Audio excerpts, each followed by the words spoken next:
നമസ്കാരം, നമ്മളെ പുതിയ വീഡിയോയിലേക്ക് സ്വാഗതം.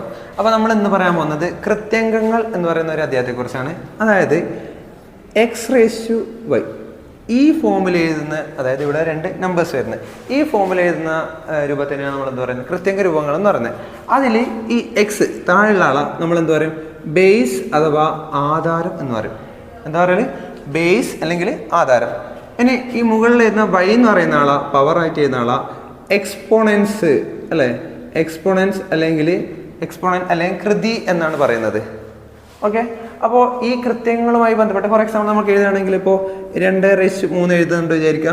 2 നമ്മൾ ബേസ് അഥവാ ആധാരം എന്ന് പറയും, 3 എക്സ്പോണൻ്റ് അല്ലെങ്കിൽ അതിൻ്റെ കൃതി എന്ന് പറയും. അങ്ങനെയാണ് സാധാരണ പറഞ്ഞത്. ഇനി ഈ കൃത്യങ്ങളുമായി ബന്ധപ്പെട്ട് ഈ 2⁻3 എന്ന് പറഞ്ഞാൽ എന്താണെന്നുള്ളത് എല്ലാവർക്കും സംശയം ഉണ്ടാവും. അതായത് 2⁻3 എന്ന് പറഞ്ഞാൽ 2 എന്ന് പറയുന്ന നമ്പറിനെ അതിൻ്റെ പവർ എത്ര, 3 അല്ലേ, 3 പ്രാവശ്യം മൾട്ടിപ്ലൈ ചെയ്യുന്നതാണ് നമ്മൾ എന്താ പറഞ്ഞത്, 2⁻3. ഏറ്റവും അടിസ്ഥാനമായിട്ടുള്ള കാര്യമാണ്. അതേപോലെ അങ്ങനെയാണെങ്കിൽ 5⁻2 പറഞ്ഞാൽ എന്തായിരിക്കും, 5 എന്ന് പറയുന്ന നമ്പറിനെ ഈ ബേസിനെ എത്ര പ്രാവശ്യം അതിൻ്റെ കൃതിയായിട്ടുള്ള 2 പ്രാവശ്യം ഗുണിക്കണം. അതേപോലെ 3⁻3 എന്ന് പറഞ്ഞാൽ എന്തായിരിക്കും, 3നെ എത്ര പ്രാവശ്യം ഗുണിക്കാം നമ്മൾ, 3. ഇതാണ് കൃത്യംഗ രൂപം എന്ന് പറയുന്നത് സിമ്പിളായിട്ട്.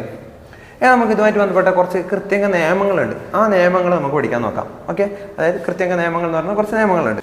ഓക്കെ, അപ്പോൾ ഒന്നാമത്തെ നിയമം എന്ന് പറയുന്നത് x⁻m-ഉം x⁻n ഗുണിച്ചാൽ നമുക്ക് എന്ത് കിട്ടുന്നില്ല എന്ന് ഒന്നാമത്തത്. അതായത് സിമ്പിളാണ്. ഇവിടെ നമ്മൾ നോക്കേണ്ടത് x⁻m × x⁻n എന്ന് പറയുമ്പോൾ ആരാണ് ഒരുപോലെ ഉള്ളത്, അതായത് ബേസ് അഥവാ ആധാരം ഒരുപോലെ ആയിട്ടുള്ള 2 കൃത്യങ്ങൾ നമ്മൾ ഗുണിക്കുകയാണ് ചെയ്യുന്നത്. ചെയ്യാൻ സിമ്പിളാണ്. അതായത് ഇവിടെ എത്രയാണോ ബേസ് നമ്മൾ ആധാരം പറഞ്ഞാൽ അത് അതുപോലെ എടുത്ത് എഴുതുക. അതിൻ്റെ കൃതിയിലെ പവറായിട്ട് വരുന്ന നമ്പർ എന്തായിരിക്കും, ഇവരുടെ രണ്ടാളും ഗുണിക്കേണ്ട ആരാണോ അവർ പവർ ഉണ്ടല്ലോ, അതിന് നമ്മൾ എന്ത് ചെയ്താൽ കൂട്ടി എഴുതുക. അതിൻ്റെ കൂട്ടി എഴുതുക. അതായത് x⁻m × x⁻n എന്ന് പറഞ്ഞാൽ എന്തായിരിക്കും, x⁻m + n ആയിരിക്കും. ഒരു സിമ്പിളായിട്ട് ഒരു എക്സാമ്പിൾ വെച്ച് പറയാം. അതായത് 5⁻2 ഗുണിക്കണം 5⁻3 എന്ന് വിചാരിക്കുക. നമുക്കറിയാം എക്സിൻ്റെ സ്ഥാനത്ത് 5 ഉണ്ട്. അതായത് ബേസ് സെയിം ആണ്. ബേസ് സെയിം ആയാൽ മാത്രമേ ഇങ്ങനെ ചെയ്യാൻ പറ്റൂ. അപ്പോൾ എന്ന് നോക്കിക്കോ, 5⁻2 ഗുണിക്കണം 5⁻3 എന്തായിരിക്കും, ബേസായ 5 നമ്മൾ അതുപോലെ എടുത്തെഴുതി. ബാക്കി അതിൻ്റെ പവർ എന്താ, 2 3 അല്ലേ. ആ 2ന് നമ്മൾ എന്ത് ചെയ്താൽ കൂട്ടി എഴുതുക. 2 + 3 എത്ര, 5. അപ്പോൾ എത്ര ആയിരിക്കും, 5⁻5. ഇതായിരിക്കും എന്താണ് ഇതിൻ്റെ ആൻസർ. ഇനി അടുത്ത നിയമം എന്ന് പറയുന്നത്, ഇതിപ്പോൾ ഗുണിക്കണം എന്നാണെങ്കിൽ അടുത്ത എന്തായിരിക്കും, ഹരിക്കണം എന്നാണ്. ഇവിടെ നമ്മൾ ചെയ്യുന്നത് x⁻m ഹരിക്കണം x⁻n. അതായത് ഇവിടെ സംഭവം എന്ന് വെച്ചാൽ ബേസ് സെയിം ആണ്, പക്ഷേ പവർ വ്യത്യാസം. അപ്പോൾ ചെയ്യേണ്ടത്, ഹരിക്കേണ്ടി വരുമ്പോൾ ചെയ്യേണ്ടത്, നമ്മൾ നേരത്തെ എടുത്ത പോലെ ബേസ് അത് തന്നെ എടുക്കാം. ഇവിടെ എത്രയാണ് ഉണ്ടായത് അതെടുക്കാം. അതിനുശേഷം ഹരിക്കണം എന്നാണെങ്കിൽ നമ്മൾ ഗുണിക്കണം ചെയ്യുമ്പോൾ നമ്മൾ എന്ത് ചെയ്തേ, 2ൻ്റെ തുകയല്ല എടുത്ത്, ഇവിടെ എന്ത് ചെയ്യുക, അവരുടെ വ്യത്യാസം എടുക്കുക. അതായത് m - n എടുക്കാം. അതായത് ഗുണിക്കണം എന്ന് പറയുമ്പോൾ നമ്മൾ 2 നമ്മൾ കൂട്ടി. ഇനി ഹരിക്കണം എന്ന് പറയുമ്പോൾ നമ്മൾ എന്താ ചെയ്യുന്നത്, അതിൻ്റെ വ്യത്യാസം കുറയ്ക്കാൻ ചെയ്യുന്നത് അല്ലേ. ഒരു എക്സാമ്പിൾ വെച്ച് പറയുകയാണെങ്കിൽ ഇതേപോലെ 5⁻4 ഹരിക്കണം 5⁻2 അഥവാ 5² എന്തായിരിക്കും, 5 പവർ അതുപോലെ എടുത്ത് എഴുതി നമ്മൾ. ഇനി അതിൻ്റെ ബേസ് അതുപോലെ എടുത്ത് എഴുതി. ഇനി പവർ 4ഉം 2ഉം അല്ലേ. അപ്പോൾ എന്താകുക, 4 - 2 എടുക്കുക. 4 - 2 എത്രയാണ്, 5 പവർ 4 - 2 2. അപ്പോൾ അതിൻ്റെ ആൻസർ എത്രയായിരിക്കും, 5⁻2 അഥവാ 5² ആയിരിക്കും. ഇനി മൂന്നാമത്തെ നിയമം എന്ന് പറയുന്നത് x⁻m⁻n. അതായത് ഒരു പവർ വന്ന് ഒരു കൃത്യം വന്നു, അതിന് വീണ്ടും ഒരു പവർ വരിക അല്ലേ. ഈ രീതിയിൽ വരികയാണെങ്കിൽ എളുപ്പമാണ്. നമ്മളിവിടെ എന്താ ചെയ്യുക, ബേസ് അതുപോലെ എടുത്ത് ചെയ്താൽ ഈ 2 പവറിനെ നമ്മൾ എന്ത് ചെയ്താൽ ഗുണിച്ച് ചെയ്താൽ m × n. m × n എന്ന് പറഞ്ഞാൽ എന്താ, x⁻mn.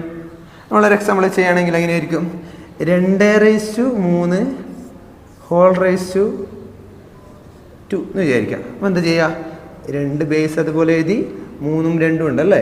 ആ 3 2 നമ്മൾ എന്ത് ചെയ്താൽ ഗുണിച്ച് എഴുതുക. അപ്പോൾ എന്തായിരിക്കും, 2 ഘാതം 3 2 എത്ര, 6. ഇത്രയേ ഉള്ളൂ. അതായത് 3 നിയമങ്ങൾ നമ്മൾ പഠിച്ചു. ഇനി അടുത്തത് നാലാമത്തെ നിയമം എന്ന് പറയുന്നത് x⁻m ഗുണിക്കണം y⁻m. നമ്മൾ നേരത്തെ ആദ്യം ചെയ്തത് ബേസ് സെയിം ആയിരുന്നു, പക്ഷെ ഇവിടെയോ, ഇവിടെ ബേസ് അല്ല, അതിൻ്റെ പവർ കൃതിയാണ് എന്തെന്ന് തുല്യമായിട്ട് വരുന്നത്. ഇങ്ങനെയുള്ള കണക്കിൽ വളരെ എളുപ്പമാണ്. എന്താക്കുക, ഇവരുടെ ബേസ് ആധാരങ്ങൾ തമ്മിൽ എന്ത് ചെയ്താൽ ഗുണിച്ചെഴുതുക. ഓക്കെ, അതിന് ശേഷം എന്താക്കുക, ഇവിടെ കോമൺ ആയിട്ട് ഒരു പവറല്ലേ ഉള്ളത്, ആ പവർ എഴുതുക. അതായത് x⁻m, അതായത് xy⁻m. ഇതിലെഴുതി കൂടെ, x⁻y എന്ന് പറയുന്നത് എന്തായിരിക്കും, xy. അപ്പോൾ ബേസ് അല്ല, ആധാരം സെയിം, ആധാരമല്ല, എന്താണ് കൃതി അഥവാ ഇതിൻ്റെ പവർ എക്സ്പോണൻ്റ് സെയിം ആയ കേസിൽ നമ്മൾ എന്ത് ചെയ്താൽ ആ ബേസ് തമ്മിൽ ഗുണിച്ച് ചെയ്തിട്ട് ആ സെയിം ആയിട്ടുള്ള പവർ അതുപോലെ എടുത്ത് ചെയ്താൽ. ഒരു എക്സാമ്പിൾ പറയാം. ഇപ്പോൾ പറയുകയാണെങ്കിൽ 5/2 ഗുണിക്കണം 3/2 എന്തായിരിക്കും? സിമ്പിളാണ്. 5 3 5 ഗുണിക്കണം 3 ചെയ്യുക, അതിൻ്റെ പവറായിട്ട് എന്ത് കൊടുക്കുക? 2 കൊടുക്കുക. 5 3 എത്രയാണ്? 15. 15 സ്ക്വയർ എത്രയായിരിക്കും? ഓക്കെ. ഇനി അടുത്ത അഞ്ചാമത്തെ റൂൾ പറയുന്നത് x⁻⁻m. ഓക്കെ, x⁻⁻m എന്നാൽ അതിൻ്റെ അർത്ഥം 1/x⁻ എന്തായിരിക്കും? m ആയിരിക്കും. ഓക്കെ, അതായത് x⁻⁻m ആണെങ്കിൽ 1/ ഈ മൈനസ് കളഞ്ഞിട്ടുള്ള സംഭവം അതുപോലെ എഴുതിയാൽ മതി. അതായത് ഫോർ എക്സാമ്പിൾ പറയുകയാണെങ്കിൽ x ഘാതം അല്ലെങ്കിൽ 5 - -2 എന്ന് പറഞ്ഞാൽ എന്തായിരിക്കും? 1/5 അഥവാ 5 സ്ക്വയർ ആയിരിക്കും. സിമ്പിളാണ്. അതായത് ഇവിടെ മൈനസ് ആണ്, 1/ ഈ മൈനസ് ഒഴിവാക്കിയിട്ടുള്ള സംഭവം എഴുതിയാൽ മതി.